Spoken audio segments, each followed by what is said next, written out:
The Heat struggled versus the Cavaliers on Wednesday as Miami's big lineup couldn't find any answers versus Cleveland. We break down the game and the latest news regarding Jimmy Butler and a potential West Coast suitor on today's episode of Locked On Heat.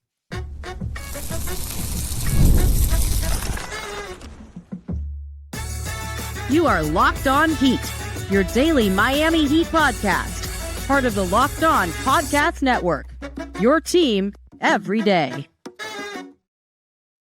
All right, welcome to Locked On Heat, your daily podcast on the Miami Heat, whether you're tuning in on YouTube or your favorite podcast app. Thanks so much for making Locked On Heat your first listen every day.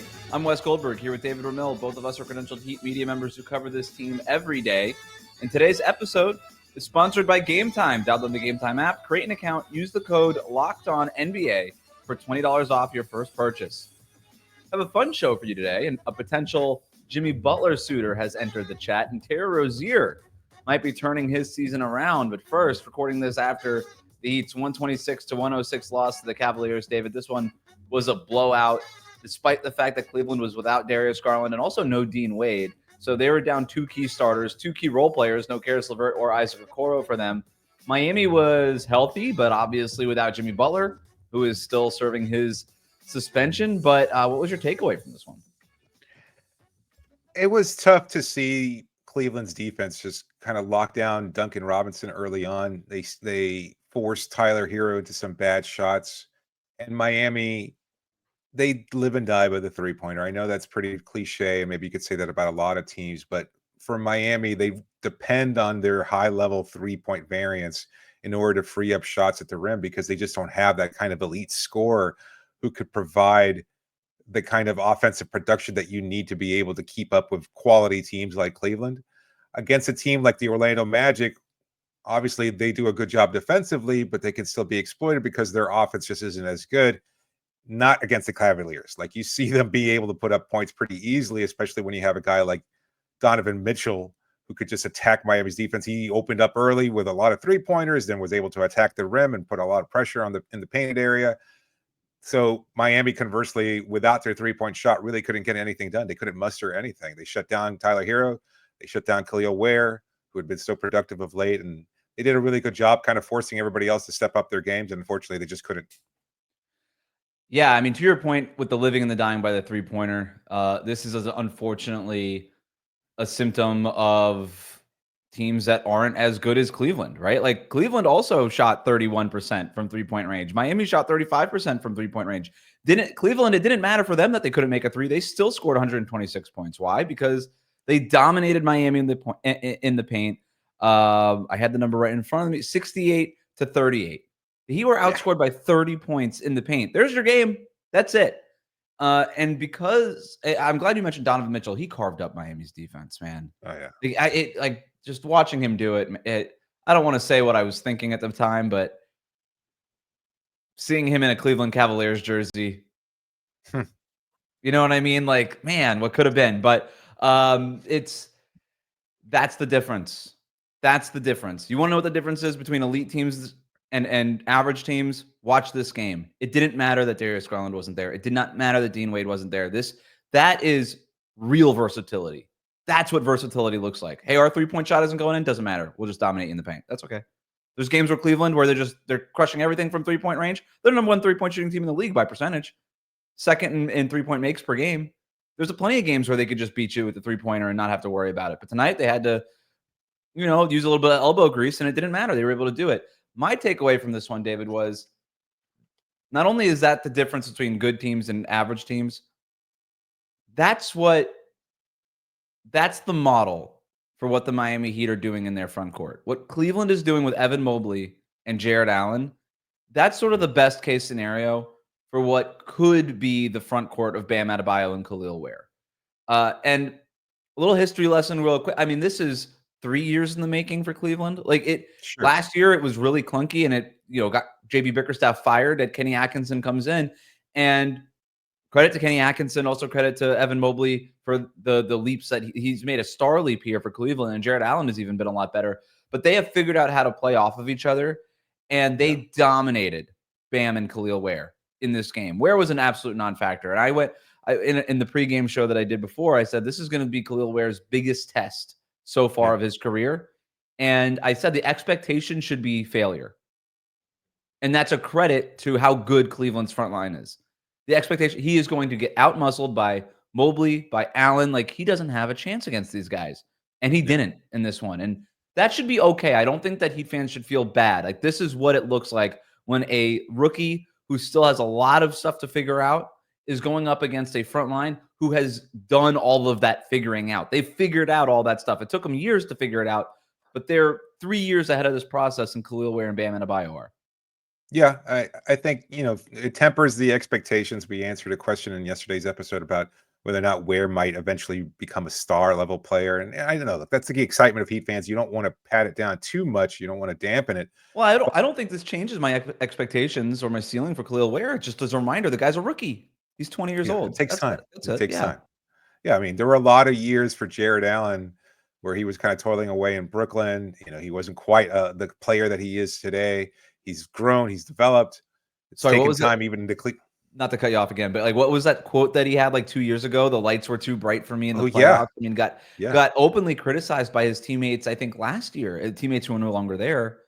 Yeah, but and a coach who might not look. Maybe I think it was JB Bickerstaff. I don't want to put words in his mouth, but reportedly Donovan Mitchell had problems with Jarrett Allen and didn't want him on the team, and that's why he might be open to free agency or something. There was a lot of, I don't know if it was ever confirmed exactly whether or not there was tension. I know it was Markieff Morris had some stuff to say, but yeah, to the point, like basically calling him soft, and he ain't soft anymore, right? Like this is, but it takes so much time for centers in the NBA. It's specifically because they're all like 7-footers like Allen, who looked lanky the way that Kel'el Ware looks now, right? It takes a while. Like that's so much frame to put muscle on. It takes a while. These guys are, think about where we were when we were 20 years old, man. Like there's no way, like your body just isn't mature enough. And these guys are mature. And not only from a physical standpoint. Sorry.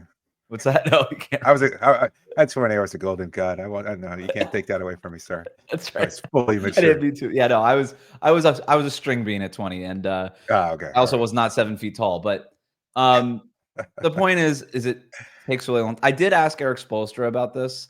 Yeah.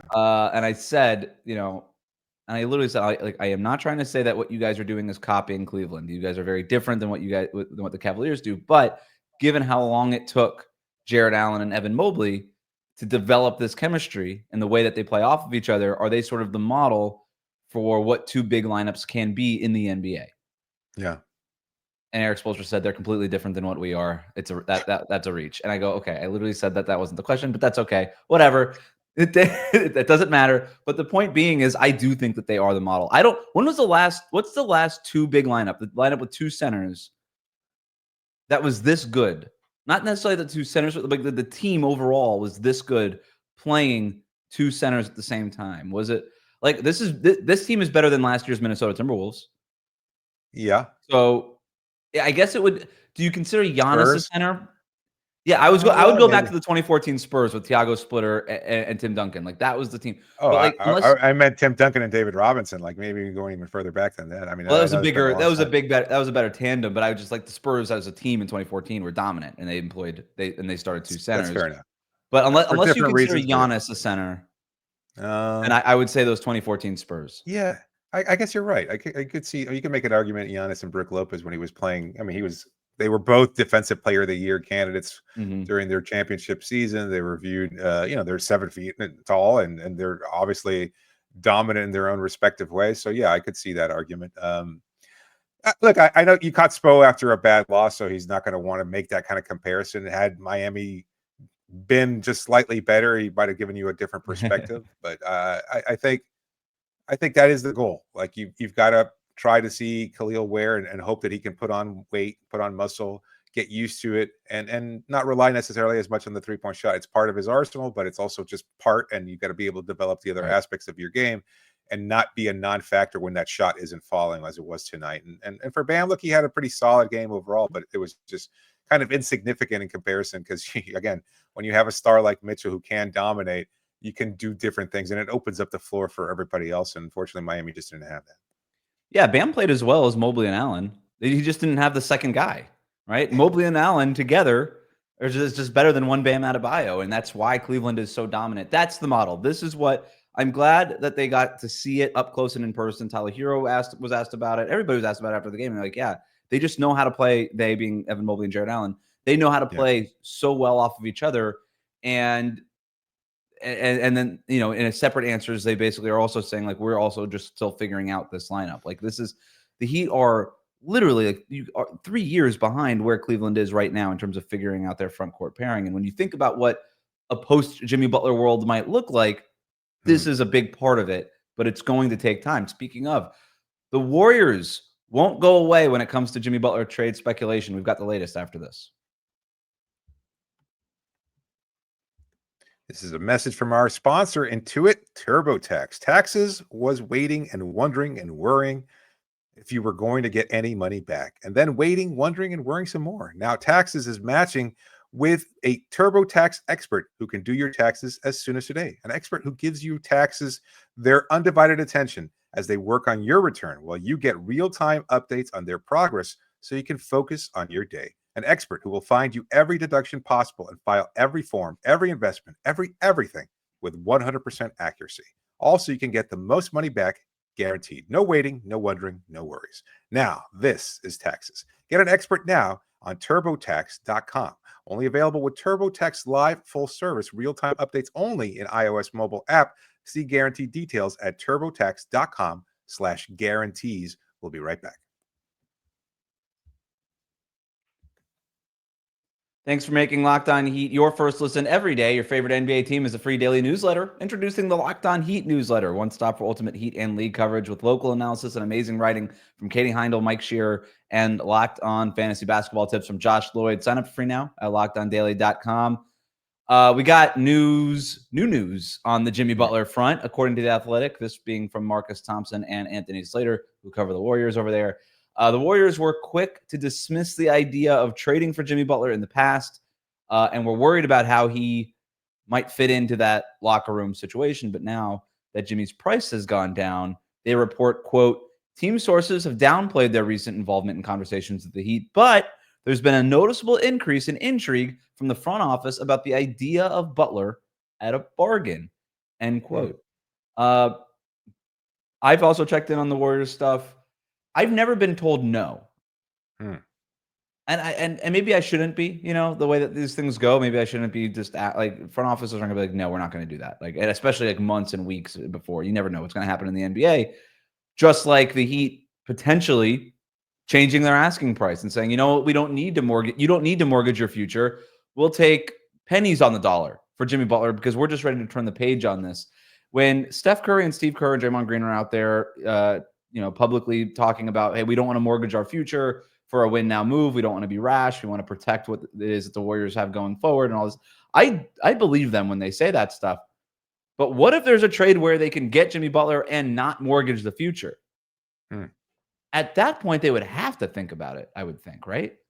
Yeah, no, I think it gives him a win now. But you also saw comments from Steph saying that he wouldn't be satisfied just playing for a middling team and that he wants to continue to compete and contend. And I think for that team, the best way of doing so is to be able to acquire a player of Jimmy Butler's caliber, a guy who can step up and he doesn't have to carry the brunt of the offensive load during the regular season. He can be more of a complementary player.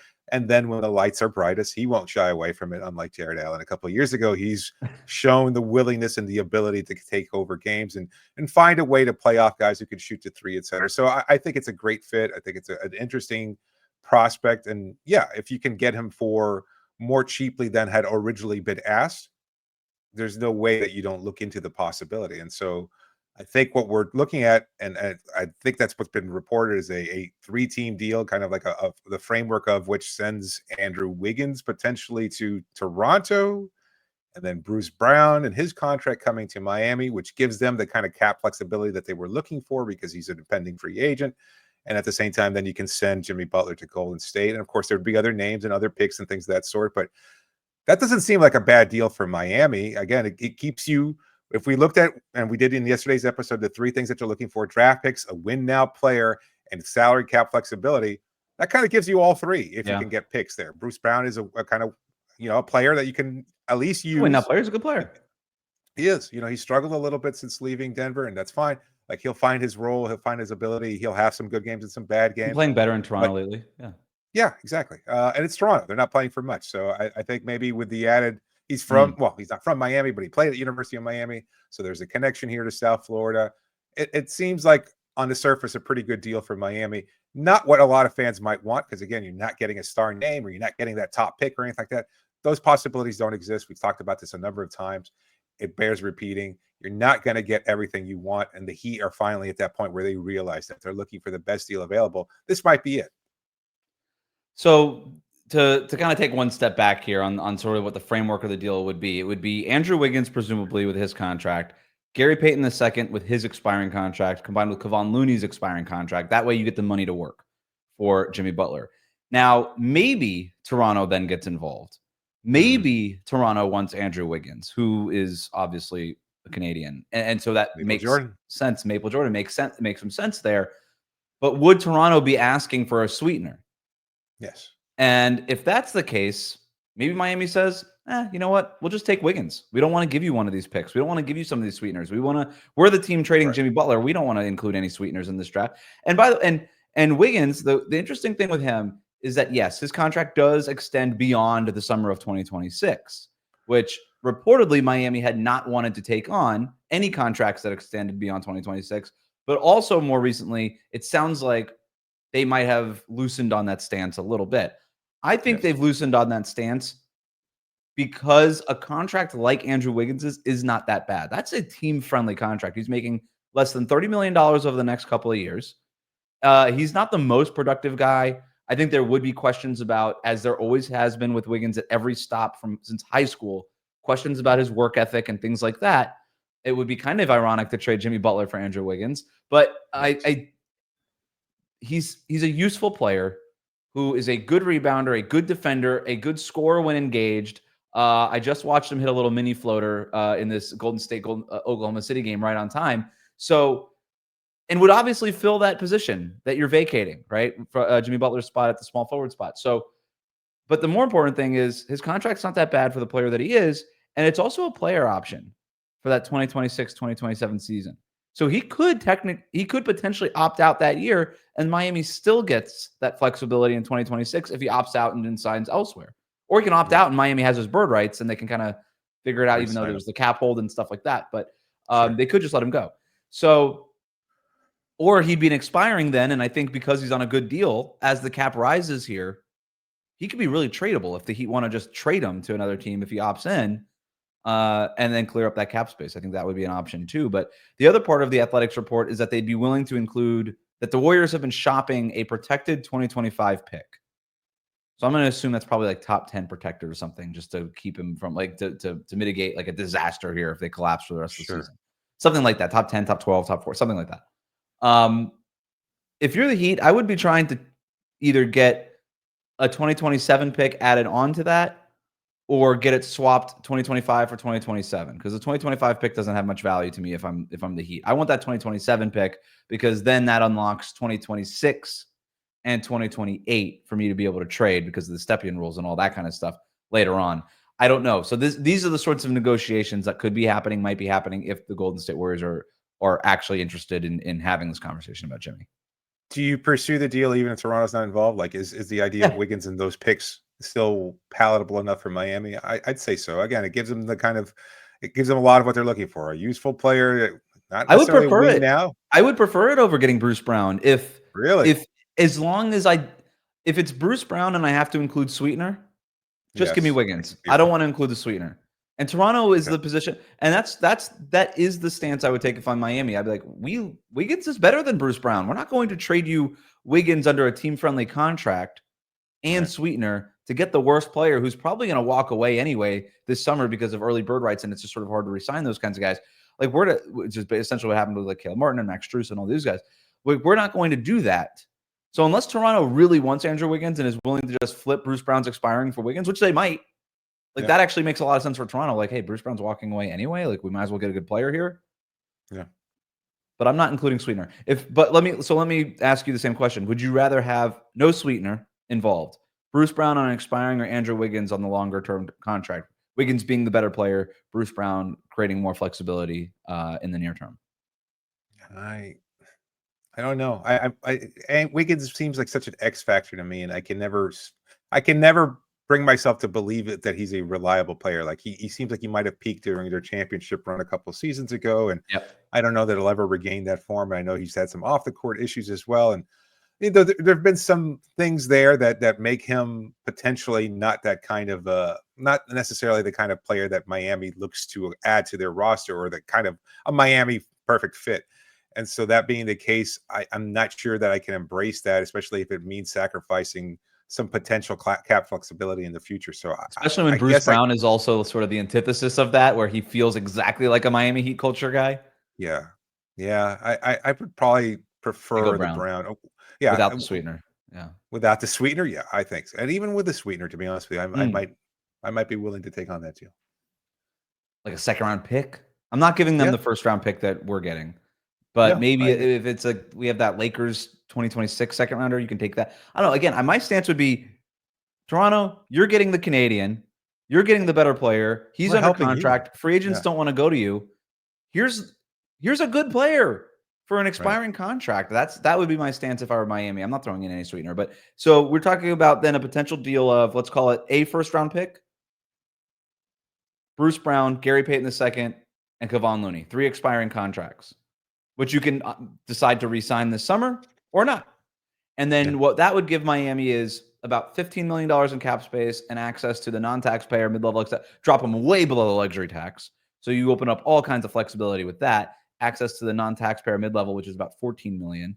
So you got $15 million in space, a $14 million exception. Very similar to what the Clippers had when they let Paul George walk away, and they got like 4 good role players out of that. And so if you're Miami, you can kind of just look at the board here in free agency and be like, okay, we want these 3 or 4 role players to add to this group, and we're just going to do that for a couple of years. And based on tonight's game, I think they could use a couple of good more, role players, right? Like that's Absolutely. sort of a thing that they need if they can't get that star player. Coming up, Eric Spoelstra did not play Tyler Hero and Bam Adebayo's favorite lineup. What gives? Plus, is it fair to judge this team while their max player is suspended? All of that and more next on Locked On Heat. Today's episode is brought to you by Gametime. NFL playoffs, well, they're a fun experience, that's for sure. An unforgettable experience that brings fans together. You can always sense the excitement and energy at a playoff game. When you attend those, you'll never forget it. You'll look forward to adding new memories this season. Gametime has a new feature called Gametime Picks that makes getting tickets for events even easier. It filters out the fluff to show you all the incredible deals on great seats, so you don't have to waste time searching through thousands of tickets. It's fun to go to concerts, comedy shows. You can use Gametime for almost any live event. I've recently used Gametime Picks to find tickets for a concert. It was great. Browsing through the deals was simple, and I found great value for all kinds of seats around the venue. The super deal was also incredibly impressive, offering the best value for the event. The app's features like seat views before you even buy, or they're all in pricing. No surprise fees at checkout. Make the experience smooth and reliable. Plus, the on-time ticket delivery and lowest price guarantee give me the peace of mind I'm looking for. So take the guesswork out of buying tickets with Gametime. Download the Gametime app, create an account, and use the code LOCKEDONNBA for $20 off your first purchase. Terms apply, but create an account and redeem the code LOCKEDONNBA for $20 off. Download Gametime today. Last minute tickets, lowest price guaranteed. We'll be right back. Thanks again for making Locked On Heat your first listen every day. Time to get to some listener questions here. Thanks to everybody who sent in these questions. Thanks to the Locked On Heat Insider community. If you want to sign up, it's free for 14 days. Then it's $4.99 a month after that. The link is in the show notes. Not only do you get first dibs at asking questions to our post-game shows, but you are also getting all of the intel that we share here before anybody else hears it, plus some of the intel that we don't share here, and added context, the access to us for one-on-one questions and answers, things like that, while we kind of go through all this Jimmy Butler stuff. Now's the time, if you're not signed up, to sign up. We actually have another question later on that proves why you should be a Locked On Heat insider. But before we get to that one, Zay writes in, does it make sense to trade Jimmy to Golden State, especially after Draymond's comments on his podcast? Draymond Green talking about, the Heat culture and how, Jimmy's not, maybe a good fit there. He said, quote, it's hard to trade a guy that makes $52 million a year. Say you want to trade for Jimmy with the least amount of players that you could on our roster. That means either you got to trade Jimmy straight up for Steph, or you have to trade Jimmy for me and Wiggs. I don't think you're going to do that. So that's what Draymond said on his podcast in regards to a Jimmy Butler trade. He's also not correct. So that's I don't think sort of Jimmy where I'm at. cares. Yeah. I don't think Jimmy cares. I mean, former teammates with USA Basketball, like I don't think it's that big a deal. I think it's a lot of nothing there. And look, Draymond, he talks a lot. He's got a loud mouth, and he lets it be Let's talk a known lot. whenever he has an opinion on something. So I wouldn't think that Jimmy would be too upset about it. And I even if Draymond had said something much more inflammatory or insulting, and this comment was fairly benign about that, so even if he had said something, I think Jimmy would take that in stride and be like, all right, he's entitled to his opinion. I'll just go and show him differently when I get there, and we'll see what happens. So if the front office was able to pull off a deal, and I mean the Golden State front office, I don't think Jimmy would have any problem with Draymond's opinion being expressed on his own podcast. I don't. I do think that if the Warriors are going to pull the trigger on a Jimmy Butler deal, they will have to have had convinced Steph Curry, Draymond Green that, hey, this is the move. This is the move, guys. I know Feisty locker room, huh? it's a weird locker, but like this is also the locker room that embraced DeMarcus Cousins, right? And But a broken version of DeMarcus, though. This wasn't sure, DeMarcus but at his a Sacramento mercurial peak. personality nonetheless, right? And I just Fair. they have a little bit of experience with it, but to your point, it is different. I'll just say one last thing on this, and we're gonna do, I'm sure, many more episodes on the Jimmy Butler situation. But the names that keep coming up every time you talk to anybody that knows anything about any of this, the Golden State Warriors just had not ever gone away. Obviously, Phoenix, Milwaukee, and Memphis. These are still the 4 teams that just keep coming up. So just keep an eye on all of them. Another insider writes in, can we really judge this team when we have $50 million in player salary missing? I think that's a fair question, David. You can't really judge them. You can hope for the best. It's just the whole season has gone in a way that they didn't expect it to. Like, this was never the belief from the players in the front office. There was optimism. There was hope that Jimmy would turn things around or be locked in for the season. I contend, and I know that you've been long arguing that they should have made a deal over the summer, but I didn't think things were going to go south. I mean, I remember when we talked to ESPN's Tim Bontemps about this, I was surprised. Everybody else, at least in his opinion, seemed to think that this was going to happen automatically. I disagree. I think again, the expectation from his teammates and from the front office were that they would at least get his buy-in for this season and see what happens in the postseason, as they often have over the last few years of Jimmy's stint here in Miami. That being the case, now that everything has gone sideways the way it has, it's so badly, I don't think you can judge this team. I think you have enough talent on this roster to just still contend for a playoff spot.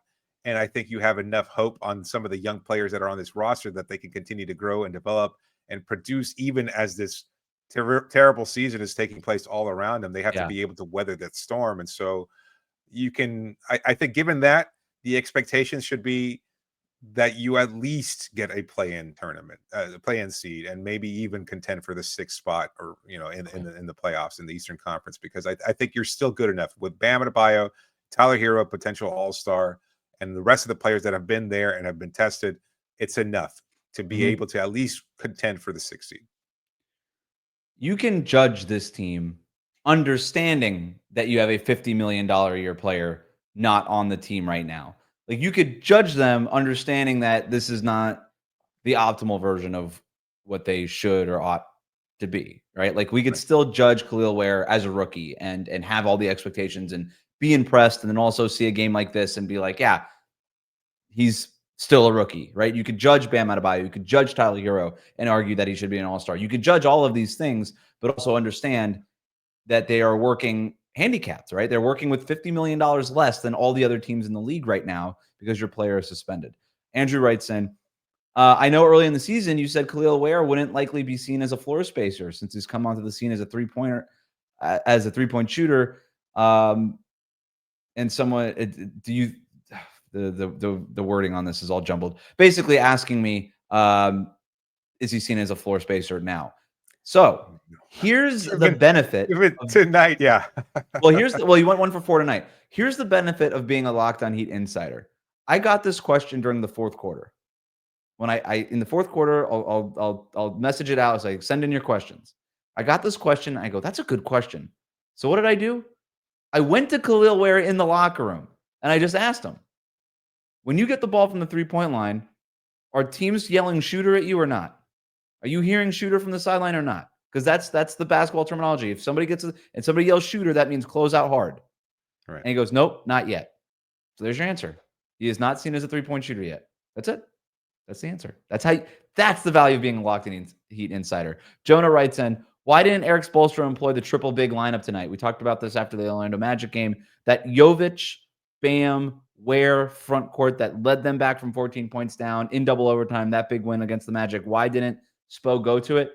I don't know, but I do think he was trying to simplify his lineups tonight. And I also think that the game got away so quickly that playing the big, I think he probably was leaning towards more ball handling, more Terry Rozier, who had a nice game tonight, all that kind of stuff. But he basically went with a 3-man backcourt rotation, mix and match, Tyler Hero, Duncan Robinson as the starters, Terry Rozier playing with either one of them throughout the rotation pattern, and then a mix and match 3-man front court rotation. Obviously, Bam and Ware starting, and then Nico would come in and play with either one of those guys. And then at small forward, he toggled between Haywood Highsmith, Jaime Jaquez, and then when Jaquez was over 3, he gave Pelle Larsson a shot, and Miami was down like 20-something points. But the plan, I think, was let's just go with Haywood and Jaime. I really liked that as a simplified rotation, but I would like to see them find spots for the Jovic front court rotation. But you made this point on the last show.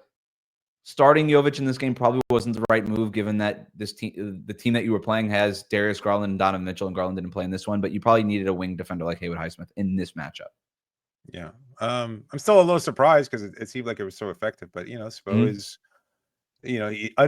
unpredictable. And so I think he didn't want to necessarily go there. Who's their next opponent? I'm drawing a blank here. San Antonio. That could be a good one. That was the first time we saw Kel'el starting alongside Bam Adebayo for extended minutes, or not starting, but he played extended minutes, especially coming in on the third quarter there, and it caught them off guard. I'm sure they won't be unprepared for it now, but I'm curious to see whether or not you could go Jovic as the third player there and kind of bring in that big lineup again, because I think it would probably work against San Antonio. But it's going to be interesting to see how Spo responds. That'll do it for us today. We do have a few more questions that we did not have time to get to, but we have another episode for you coming tomorrow. So we'll get to them then. For now, thanks for making Locked On Heat your first listen every day. Like, comment, and subscribe on YouTube. Follow us on your favorite podcast app.